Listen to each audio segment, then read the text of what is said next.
All right, Shalom. I want to start off by giving all praise, honor, and glory unto Yahweh, Ba'ashem, Yahweh Shai, Ba'ashem, Rakah Kwadash, double honors to the apostles and the elders of Great Millstone that taught me this truth and the sincere peace, blessings, salutations to your Akim across the four corners of the earth that are pushing this knowledge and truth and its sincerity. All right, so Brother Barzal from the GMS Arizona camp, Lord will, with another quick lesson to edify. All right, I'm going to jump straight in on this one. We're going to entitle this video, Trust the Process. All right. Trust the process. Okay, and the process I'm referring to is the process of prophecy. Okay, the Lord bringing forth his prophecy and the fulfillment of the prophecies. Okay, we just got to trust the process because as we can see what's going on in the world, the financial industry is breaking down and we know what comes after. And, in the midst of this devil getting ready to really push to implement his NWO, all right, those that truly believe and fear Yahweh Shem Yahweh Shai we're about to encounter a lot of adversity, a lot of hardships, okay, a lot of struggles. And we're getting ready to see things that we have never seen in our lifetime take place. And we just have to trust the process, okay? Knowing that we spent our liberty and our time pouring into the ministry and serving Yahweh Shem Yahweh Shai to the best of our ability, hoping that when these times come, that the Lord will guide our steps, protect us, and provide for us, and put the spirit on us that we're able to endure unto the end, all the way until, Lord willing, we be delivered. I was talking to a brother at the camp, and we got into the conversation about Joseph a bit. And I was telling her, brother, I hadn't read up on that in a while, man. I had to dust that off. So, through the spirit, I wanted to just go through the story of Joseph because, I think it really exemplifies trust in the process. It's a great story to refer to really bring forth that mentality. All right, just trust in the process. The Lord, there's a lot of twists and turns that the Lord has in his movie, but everything is for the benefit of the elect. Okay, and the Lord has care for his elect. So just jumping into the story, we're just going to read down on Genesis 37. I'll probably jump into Acts, the 7th chapter. I got a little summary pulled up. I may not get into it, but it kind of just sums up Joseph's story, but we'll see how fast we can get through this Genesis 37. I don't want to make this long. So Genesis 37, it says, and Jacob dwelt in the land wherein his father was a stranger, in the land of Canaan. All right. And we know that land of Canaan, okay, is over there in Egypt. All right. The Canaanites are your so-called Egyptians, Africans. Okay. All right, reading on, it says, these are the generations of Jacob. It says, Joseph, being 17 years old, was feeding the flock with his brethren, and the lad was with the sons of Bela and with the sons of Zilpah, his father's wives. And Joseph brought unto his father their evil report. Now Israel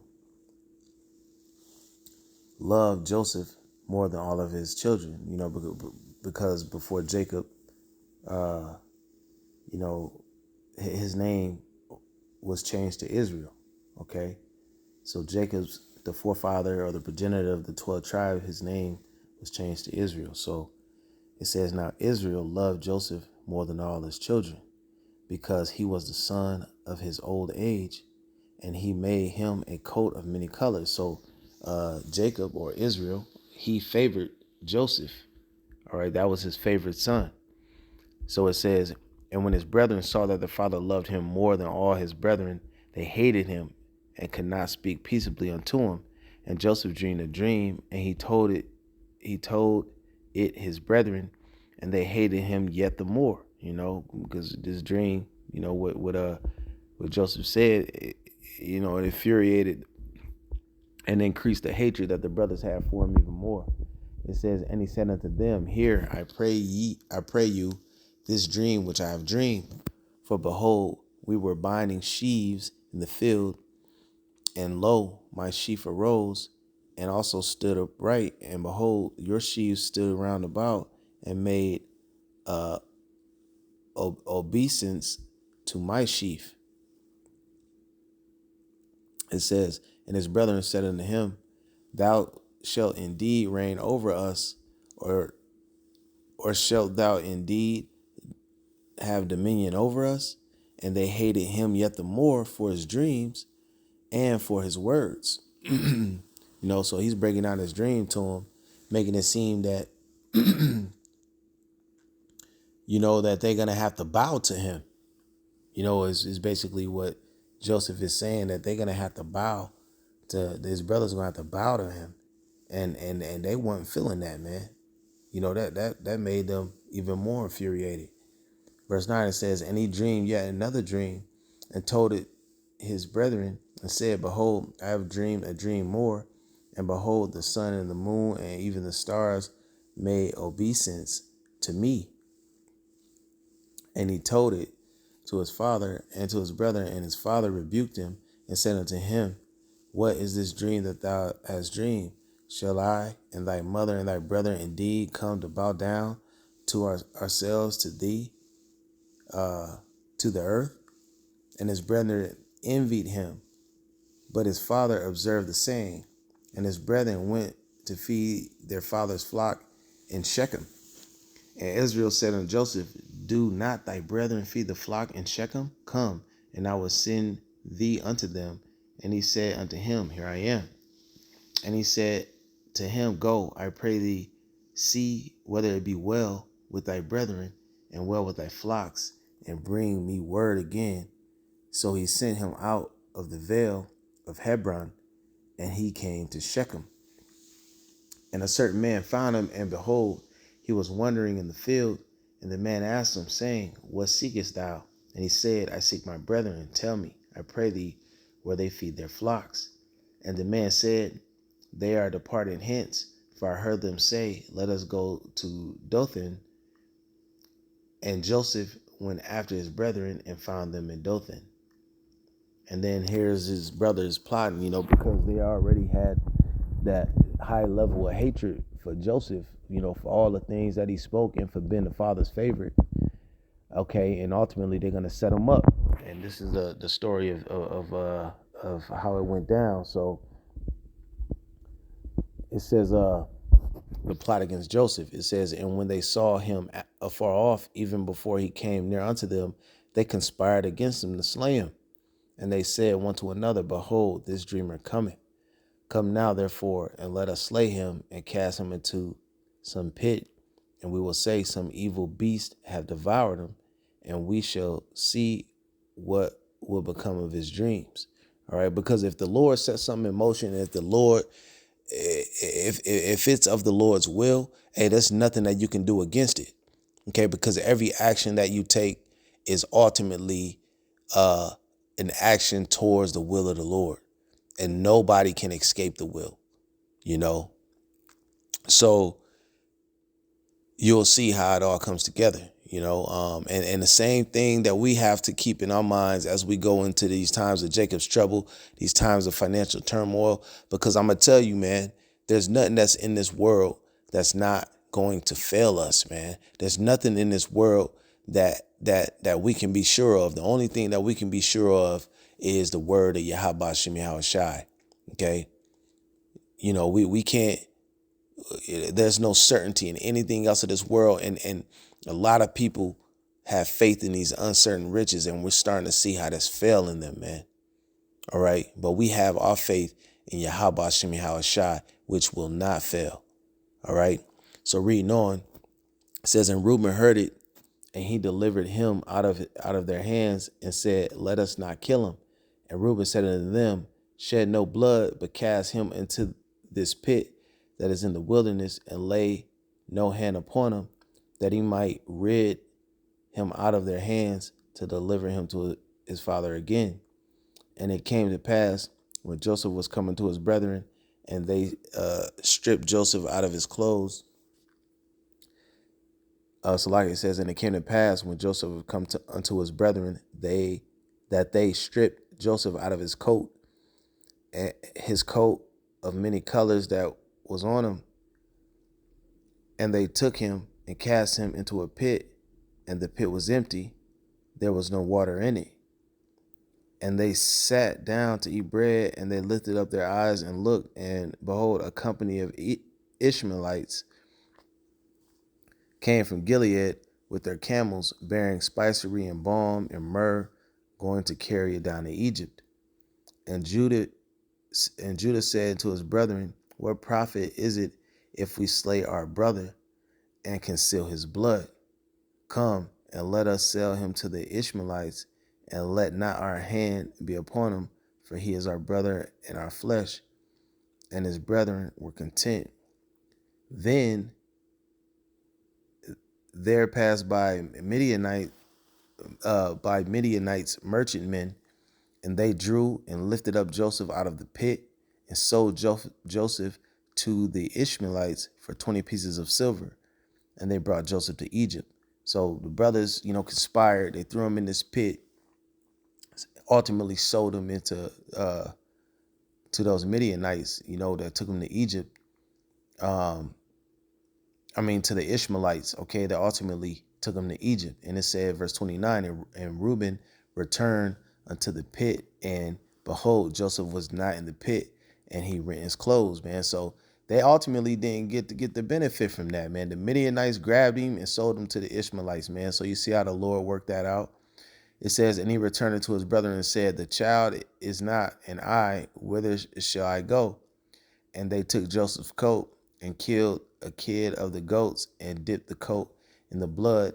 And they sent the coat of many colors, and they brought it to their father and said, this have we found. Know now whether it be thy son's coat or no. And he said, and he knew it, and said, it is my son's coat, and evil beasts have devoured him. Joseph is without doubt rent in pieces. And Jacob rent his clothes and put sackcloth upon his loins and mourned for his son many days. I'm Salaki. I said Jacob. I mean Joseph. I meant to say Jacob. Verse 35. It says, and all his sons and all his daughters rose up to comfort him, but he refused to be comforted. And he said, for I will go down into the grave until my son mourning. Thus his father wept for him. And so Jacob was crying and crying and crying, man. He was very grieved, by this loss. But as you can see, it was all a lie. It was all a setup by his jealous ass sons, man. Okay. But it says, verse 36, and the Midianites sold him into Egypt unto Potiphar, an officer of Pharaoh's and captain of the guard. So this is where Joseph ultimately ended up. Now, this whole story, it seems that Joseph is in a bad spot, and the brothers think they got one over because they hated him so much.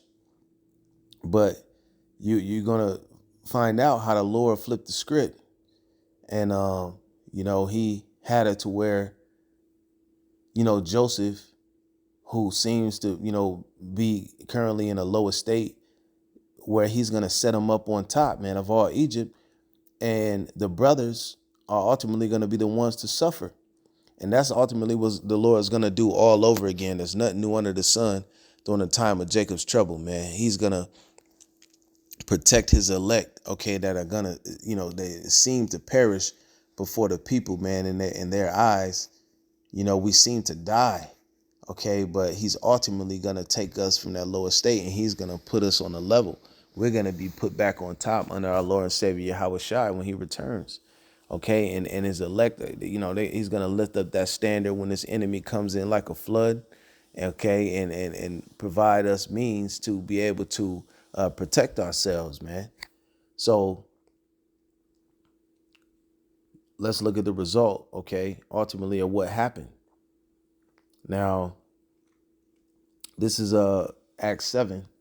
And it says, and the Most High spake on the wise that his seed should sojourn in a strange land, and that they should bring them into bondage and entreat them evil 400 years. This is talking about the Egyptian captivity of the children of Israel, right? So it says, and the nation to whom they should be in bondage, I will judge, because the Lord is ultimately, he was prophesying that those that we were in captivity under, the Lord is going to destroy them. He's going to judge them. All right. So they're not going to get away with anything. They're not going to get away with the enslavement of the Lord's people. But it's all a fulfillment of prophecy. It's all a part of the process. That's why we, as men of understanding, we have to trust the process. All right. That's why we got to put all our trust in Yahweh Shema Shai going into these times. It says, I will judge, or will I judge, say the Most High, and after that shall they come forth and serve me in this place. And he gave him the covenant of circumcision.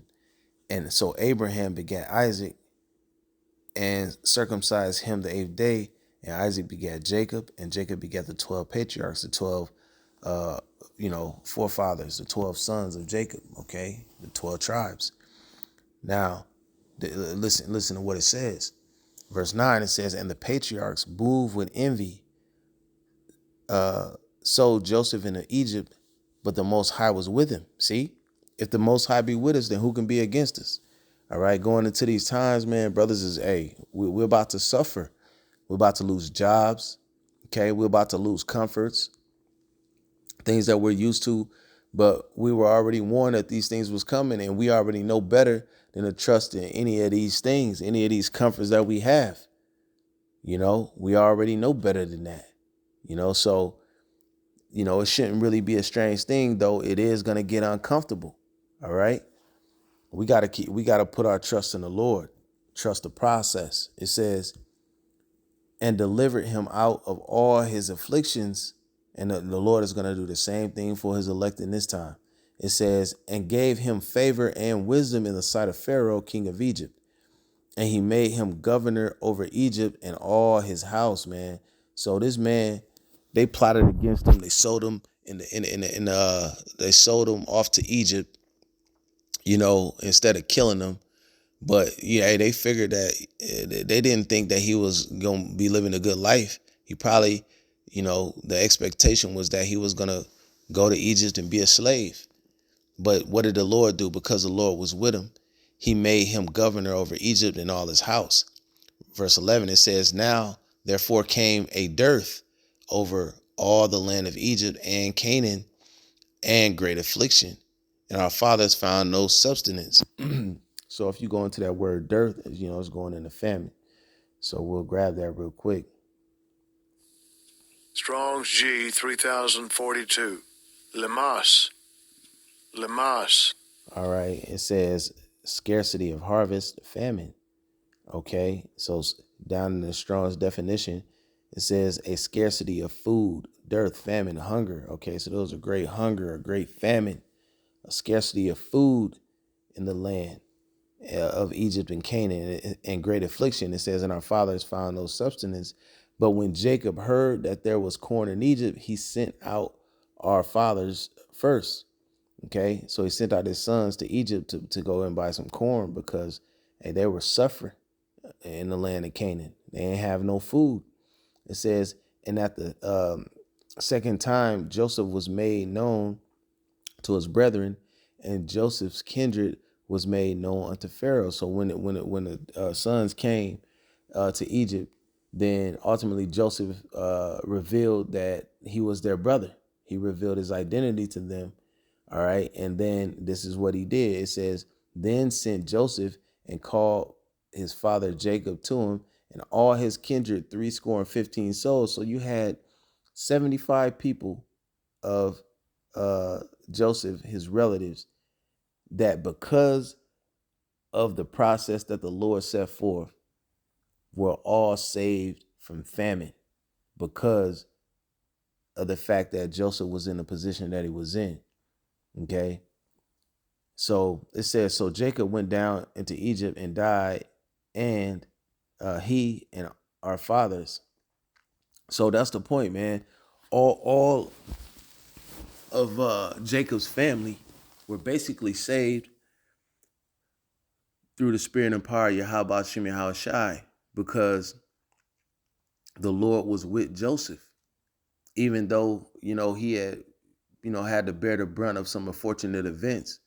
The Lord turned everything in his favor. And that's the same thing that the Lord is going to do for his elect going into these times, man. When we can't, participate in this society any longer because we've refused Esau's MOTB, we're not going to be able to buy food. Okay. We're not going to be able to, probably have a roof over our heads. Who knows how the Lord is going to play it out, but that's why we got to trust the process. The Lord is going to guide our steps to where we need to be. Okay. And in Matthew, the 6th chapter, he tells us, matter of fact, let's get in Isaiah.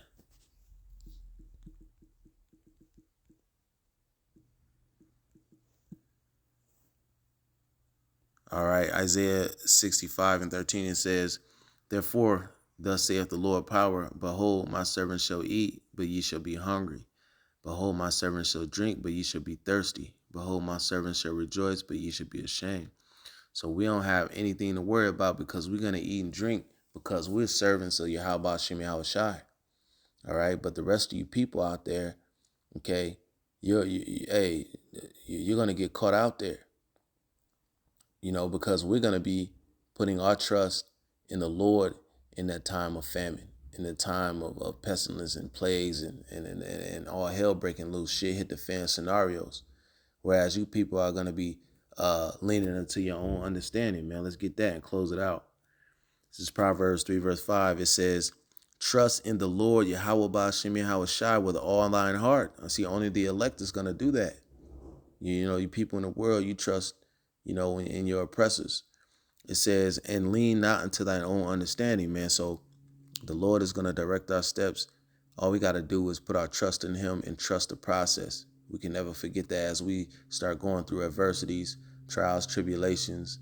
All right, well, as we start to lose comforts, just remember, trust the process, man, because the outcome is going to be in the favor of the elect. So with that, I'm going to say shalom.